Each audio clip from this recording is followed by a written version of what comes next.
Cartoon story. गांव में कीर्ति अपने बेटे दिवाकर और बहू अंशु के साथ रहा करती थी। तीनों बहुत ही हंसी खुशी अपना जीवन व्यतीत कर रहे होते हैं।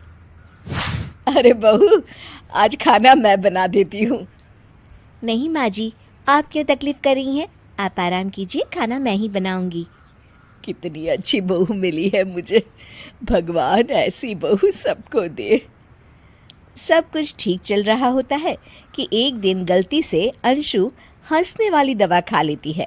बस उस दिन से सब कुछ बदल जाता है। अरे बहू, मेरे घुटनों में बहुत दर्द हो रहा है, जरा बाम तो दे दे।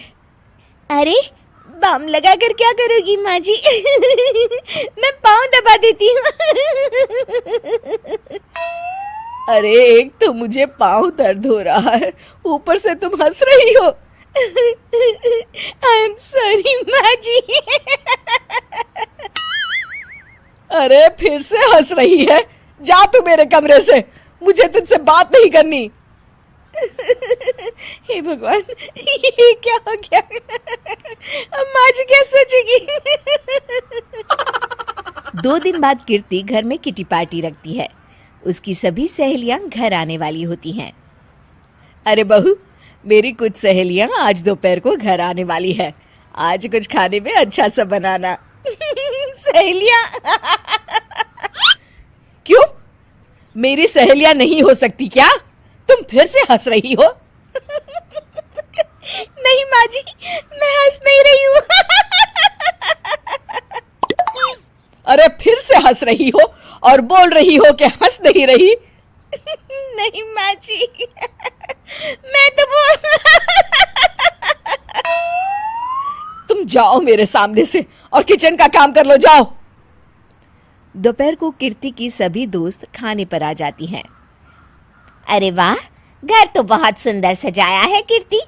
अरे मैंने कहा, ये सब तो मेरी बहू का कमाल है। अरे वाह, बड़ी गुनी है तुम्हारी बहू तो। हाँ हाँ, खाना भी अच्छा बनाया है। हाँ, बहुत ही गुनी है। तो हमको नहीं मिलवाओगी क्या, या छुपा कर रखोगी अपनी हीरे जैसी बहू को? अरे नहीं नहीं, अभी बुलाती हूँ। अंशु, ओ अंशु, बहू रानी। अंशु बाहर आती है। जी माँ जी। बहू, ये सब मेरी सहेलियां हैं, मिलो सबसे। नमस्ते आंटी। नमस्ते बेटा, बहू तो बहुत अच्छी मिली है तुमको, किस्मत वाली हो तुम। किस्मत वाली? अरे क्या हुआ? हंस क्यों रही हो? नहीं नहीं, मैं हंस नहीं रही हूँ। तभी अचानक सांची के हाथ से चम्मच छूट जाता है और उसका कुर्ता गंदा हो जाता है। अंशु फिर से हंसने लगती है।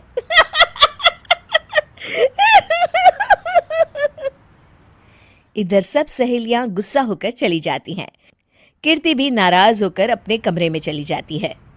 हे भगवान, ये मैंने क्या कर डाला? इस तरह से तो माँ जी और उनकी सहेलियां नाराज हो गई। अगले दिन, बहू, ओ बहू, किधर हो? जी माँ जी। जल्दी से मेरे साथ चलो, पड़ोस वाले शर्मा जी की हार्ट अटैक से मौत हो गई है, उनके घर बैठक के लिए जाना है। अंशु तैयार होकर आ जाती है। थोड़ी देर में दोनों शर्मा जी के घर पहुंच जाती हैं। वहां पर सब रो रहे होते हैं। कीर्ति शर्मा जी की बीवी के पास बैठकर उन्हें सांत्वना देने लगती है। बड़े अच्छे इंसान थे मेरे पति। अच्छा। तुम हंस क्यों रही हो? वो अच्छे थे। हाँ हाँ, बहुत अच्छे थे अंकल। अरे अंशु, हंस मत। माँ जी, मैं हंस नहीं रही। मैं तो आंटी जी को बस दिलासा दे रही थी। सब औरतें अंशु की इस हरकत से हैरान हो जाती हैं। कीर्ति भी बहुत शर्मिंदा होती है और वो अंशु को लेकर फटाफट घर लौट आती है। अंशु, क्या हो गया है तुझे? हंस क्यों रही थी तू वहां पर? नहीं बाजी, मैं तो बस अरे तो फिर से हंस दी। जा तू अपने कमरे में, मुझे तो तुझसे बात ही नहीं करनी। मेरा बेटा ही तुझसे बात करेगा अब। रात को जब दिवाकर घर लौट आता है तो कीर्ति दिवाकर को सब कुछ बताती है। ठीक है माँ, अब फिक्र मत करो, मैं अंशु से बात करता हूँ। दिवाकर अपने कमरे में जाता है। जी आ गए आप? कैसे हैं? मैं तो ठीक हूँ, बस सर में हल्का दर्द है। सर में दर्द? अरे इसमें हंसने की क्या बात है? नहीं, मैं हंस नहीं रही हूँ। मुझे तो फिक्र हो रही है आपकी। एक तो मेरे सर में दर्द है, ऊपर से तुम हंस रही हो। अरे कैसे समझाऊं मैं आपको? मैं हंस नहीं रही। अंशु, तुम इस घर से चली जाओ। माँ ने मुझे बताया जो भी तुमने शर्मा आंटी के घर किया, और किटी पार्टी में भी। नहीं जी, मैं ऐसे नहीं हूँ। तो अभी क्या हुआ था? क्यों हंस रही थी तुम? रुकिए, मैं आपको सब कुछ बताती हूँ आपको सब कुछ। अंशु डायरी में लिखकर दिवाकर को पढ़ने देती है। कुछ दिनों पहले मैंने गलती से हंसने वाली दवा पी ली थी, जिसकी वजह से ये सब हो रहा है। इसका असर कुछ दिन और रहेगा। अरे तो तुमने ये सब पहले क्यों नहीं बताया अंशु? वो मैंने माँ जी को बताने की बहुत कोशिश की, मगर उन्होंने सुना ही नहीं। अरे ठीक है, मगर वादा करो जब तक दवाई का असर ठीक नहीं हो जाता तुम घर से बाहर नहीं जाओगी।